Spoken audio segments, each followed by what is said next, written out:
आप सभी का स्वागत है आपके अपने एजुकेशन कैप्सूल चैनल पे। वीडियो में आगे बढ़ने से पहले हम चाहते हैं कि आप हमारे टेलीग्राम चैनल एजुकेशन कैप्सूल को ज्वाइन कर लें। नीचे डिस्क्रिप्शन में आपको इसका लिंक मिल जाएगा, जिससे आप जॉब से संबंधित नित नई सूचनाओं से अपडेट रहेंगे और ग्राम कचहरी से भी संबंधित सूचनाओं से अपडेट रहेंगे। आइए चलते हैं।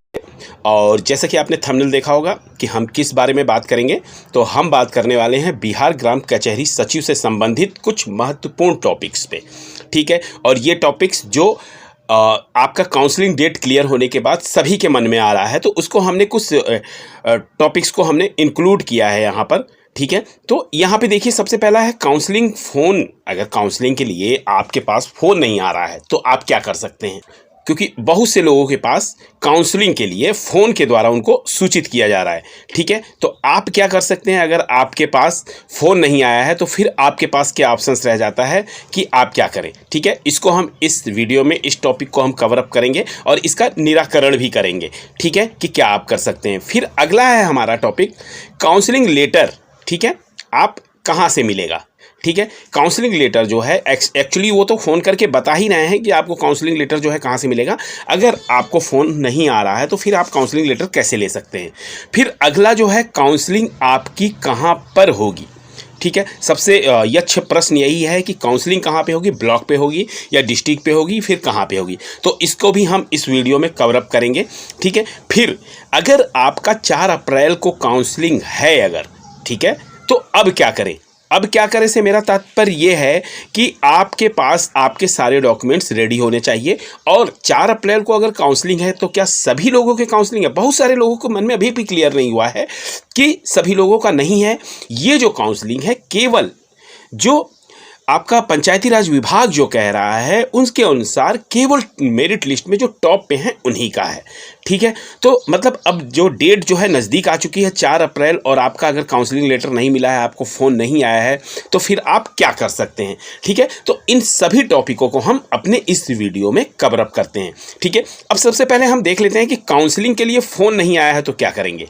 ठीक है, देखिए, काउंसलिंग के लिए अगर आपके पास फ़ोन नहीं आया है, ठीक है, और आप मेरिट लिस्ट में टॉप पे हैं, तो आपके पास क्या ऑप्शंस हैं कि आप कहां जाएं और कैसे क्या करें। तो देखिए, सबसे पहले आप जो है जिस भी ग्राम पंचायत से आपने फॉर्म फिलअप किया था, ठीक है, जब भी आपने जिस ग्राम पंचायत से फॉर्म फिलअप किया था तो वो ब्लॉक के अंतर्गत आता है। ठीक है ना, एक ब्लॉक के अंतर्गत कई सारे आपके ग्राम पंचायत आते हैं। ठीक है, और जब भी आप इस पद पे जब नियुक्त हो जाएंगे ग्राम कचहरी सचिव के पद पे, तो जब भी आपका कोई मुख्य जो कार्य होगा वो सब ब्लॉक से ही संबंधित होगा। सारी जो सूचनाएं आएंगी आपको ब्लॉक के ही द्वारा आएंगी, और जो भी आपको सूचना भेजनी होगी वो आप ब्लॉक को ही भेजेंगे। ठीक है, तो आपका जो हेड ऑफिस जो होने वाला है जो आपका, ठीक है, वो ब्लॉक ही होगा। तो अब आप क्या करेंगे, ग्राम कचहरी सॉरी जो भी आपने ग्राम पंचायत से फार्म डाला है और वो जिस ब्लॉक के अंतर्गत आ रहा है, ठीक है ना, उस ब्लॉक से आप संपर्क कीजिएगा। वहां पर आपका, ठीक है, वहीं से फ़ोन आ रहे हैं आपको और वहीं पे आपकी मेरिट लिस्ट भी लिखी हुई है। वहां पे आप जाएंगे तो वहां से आपको जो फ़ोन आ रहे हैं वहाँ से आपको पता चलेगा, ठीक है, कि किस लिए फ़ोन किया जा रहा है, और वहाँ पे जाके आप इस बारे में मतलब आप पता लगा सकते हैं। ठीक है, आपका शंकाओं का निवारण जो है आपका वहाँ ब्लॉक से हो जाएगा। ठीक है, फिर कह रहे हैं काउंसलिंग लेटर कहाँ से मिलेगा। तो देखिए, काउंसलिंग लेटर भी आपको ब्लॉक से ही मिलेगा। ठीक है, क्योंकि जब ये फ़ोन कर रहे हैं तो फिर ये आपको बता रहे हैं, ठीक है, कि आपको ब्लॉक में जो है आप आइए और आके आप अपना काउंसलिंग लेटर लेके जाइए।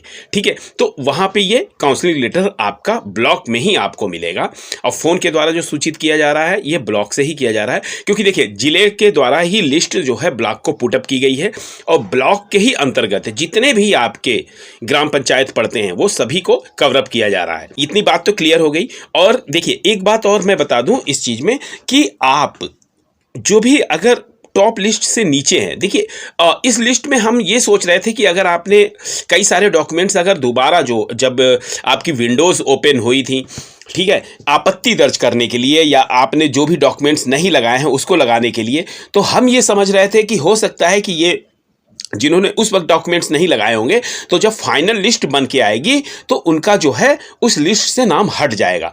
तो यहाँ पे ऐसा नहीं है, बहुत लोगों ने अगर डॉक्यूमेंट्स नहीं फिलअप किए हैं लेकिन फिर भी उनका नाम जो है इस वक्त है, तो ये उनके लिए तो एक बहुत बड़ी राहत खबर है कि उन्होंने जो गलती की लेकिन उसकी वजह से भी है और वो पुटअप कर सकते हैं। ठीक है, तो इसलिए अभी भी जो वो टॉप के हैं, टॉप को ही बुलाया जा रहा है। ठीक है, उससे नीचे अभी नहीं बुलाया जा रहा है। जिन्होंने अगर डॉक्यूमेंट्स नहीं भी किए हैं तब भी उन्हीं के पास फोन कॉल्स जा रहे हैं। लेकिन एक बात और है, यहां पर आप अपने काउंसलिंग लेटर के लिए या आप जो भी आपके मन में जो प्रश्न है, ठीक है, इस काउंसलिंग लेटर को लेके, या आपके मन में ये प्रश्न है कि वो मुझसे उन्होंने डॉक्यूमेंट्स नहीं जमा किए हैं और हमने जमा किए हैं तो मेरा पहले होगा कि नहीं होगा, तो एक बार आप जरूर अपने संबंधित ब्लॉक से जरूर संपर्क कर लीजिए। ठीक है, कि वहाँ पे क्या बता रहे हैं वो, क्योंकि वो जो उनके पास लिस्ट होगी वो बेहतर बताएंगे, क्योंकि उनको जिले से निर्देश मिला होगा कि आपको क्या करना है, तो वो ज़्यादा बेहतर बता पाएंगे। ठीक है, और वहीं से आपको काउंसलिंग लेटर भी मिल जाएगा। ठीक है, अब जो अगला प्रश्न है कि काउंसलिंग कहां पर होगी, तो देखिए काउंसलिंग जो हो रही है ये आपकी पटना में कराया जा रहा है। ठीक है, ये आपका पटना में जो है काउंसलिंग कराया जा रहा है।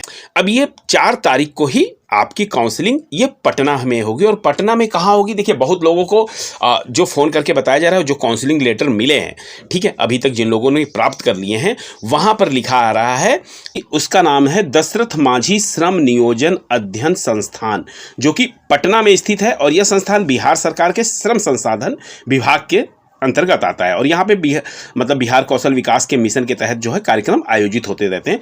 तो यहीं पे आपकी जो है काउंसलिंग होनी है। ठीक है, एक बात तो क्लियर हो गई कि आपकी काउंसलिंग जो है वो पटना में ही होनी है और दशरथ मांझी श्रम एवं नियोजन अध्ययन संस्थान में होनी है। ठीक है, चलिए हम फिर से चलते हैं अपने थंबनेल पे ही और वहाँ पे और टॉपिक्स को कवर करते हैं। ये बात तो आपकी क्लियर हो गई कि आपकी काउंसलिंग जो है वह आपकी दशरथ मांझी नियोजन संस्थान में होगी। ठीक है, अब जो है अगला टॉपिक आता है कि 4 अप्रैल को काउंसलिंग है। अब आप क्या कर सकते हैं, देखिए अगर आपके पास फ़ोन कॉल्स नहीं आ रहे हैं, ठीक है, तो आप अपने ब्लॉक से जो है एक बार जरूर संपर्क कीजिए। ठीक है, आप जिस ब्लॉक के अंतर्गत आते हैं, क्योंकि वहाँ पर ही आपकी समस्याओं का निराकरण हो सकता है। और एक बात क्लियर है कि जो भी टॉप पे हैं अभी उन्हीं की काउंसलिंग होनी है। और दूसरी बात यह है कि ऐसा नहीं है कि अगर उन लोगों का नहीं होता है तो फिर आपको मौका मिलेगा, तो आपको समय नहीं मिलेगा। बिल्कुल, आपको भी पर्याप्त समय दिया जाएगा डॉक्यूमेंट्स बनाने के लिए। तो अगर आप 2nd या 3rd नंबर पे हैं तो अभी आप मत बनवाइए, आपके पास भी पर्याप्त समय रहेगा बनवाने के लिए। ठीक है, तो अभी जो 1st नंबर पे हैं या आपके पास फोन कॉल्स आ रहे हैं, एक बार आप ब्लॉक से पता कर लीजिए। ये सारी चीज़ें करने के बाद ही करवाइए। ठीक है, क्योंकि अभी आपका 4 अप्रैल डेट अब नज़दीक आ चुका है और बहुत लोगों के काउंसलिंग लेटर मिल गए हैं, बहुत लोगों को फ़ोन के द्वारा सूचित किया जा चुका है। तो अगर आपके पास नहीं है तो आप जरूर एक बार ब्लॉक से संपर्क कीजिए, वहाँ पे आपकी समस्याओं का निराकरण जरूर होगा। ठीक है, तो ये हमने एक संक्षिप्त सा लेकिन एक अहम जानकारी के तहत ये वीडियो बनाया था, क्योंकि बहुत लोगों के प्रश्न आ रहे थे कि हमारे पास फ़ोन कॉल्स नहीं आ रहे हैं तो हम क्या करें। तो हो सकता है ये वीडियो आपके लिए काफ़ी हेल्पफुल हो। तो फिर मिलते हैं नई सूचना के साथ अगले वीडियो में। तब तक के लिए आप सबका बहुत बहुत धन्यवाद।